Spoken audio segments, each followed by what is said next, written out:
ልጆቻችሁ በደም ማነስ እንዳይጠቁ ከፈለጋችሁ እነዚህን 3 መጠጦች አትስጧቸው። ዶክተር አሮን ህፃናት ላይ ደም ማነስ የሚያመጡ 3 መጠጦች። አንደኛ ሻይ።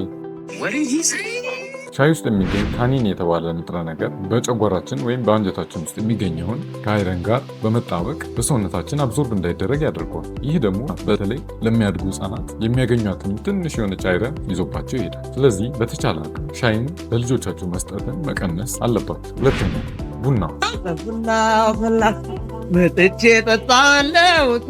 ብዙ ጊዜ ለትናንሽ ህጻናት ከሆኑ ከወተት ጋር የተቀላቀለ ነው የሚሰጣቸው። ትንሽ ጎርመስ ሲሉ ደግሞ ሙሉ ቡና መውሰድ ይጀምራል። ቡና ውስጥ ደግሞ ፖሊፌኖል የተባለ ንጥረ ነገር አለ። ይህ ደግሞ ለህፃናት አብዞርብ የሚደረገውን አይረን በ40% ይቀንስባቸው። ሶስተኛው ደግሞ በጣም የሚገርም የላም ወተት።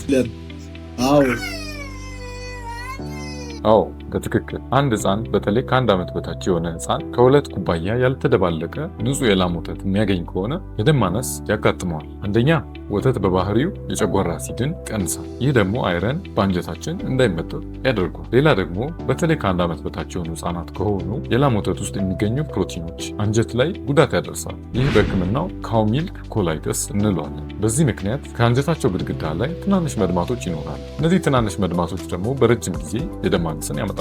ስለዚህ በተቻለ አቅም ከ1 ዓመት በላይ ሲሆኑ ማስጀመር፣ ቢቻል እንደውም ከ2 ዓመት በላይ ብታስጀምሩ ይሻላል የላም ወተት። ስለዚህ ማድረግ ያለባችሁ ቡናና ሻይን በተቻለ አቅም ማቆም፣ ወተትን ደግሞ ከ2 ኩባያ በታች እያደረግን መስጠት፣ እሱም ከ1 ዓመት በላይ ከሆኑ ማለት ነው። ሌላ አይረናቸው እንዲበዛ የሚያደርግላቸው ቫይታሚን ሲ የተባለ ንጥረ ነገር አለ። እሱን ደግሞ ሎሚ ላይ፣ ብርቱካን ላይ እናገኘዋለን። እሱን በመስጠት የህፃናት የደም ማነስን መቀነስ እንችላለን። የህፃናት የደም ማነስ በተለይ ከ5 ዓመት በታች ከሆኑ ለአስተዳደጋቸው፣ ለአይምሮ እድገታቸው በጣም ጫና ከሚያሳድሩ ችግሮች መካከል አንዱ ነው። እንደዚህና ተመሳሳይ ይዘት ያላቸው ነገሮች የሚመቻችሁ ከሆነ ይህንን አካውንት ፎሎ፣ ላይክ እና ሼር አድርጉ። አመሰግናለሁ።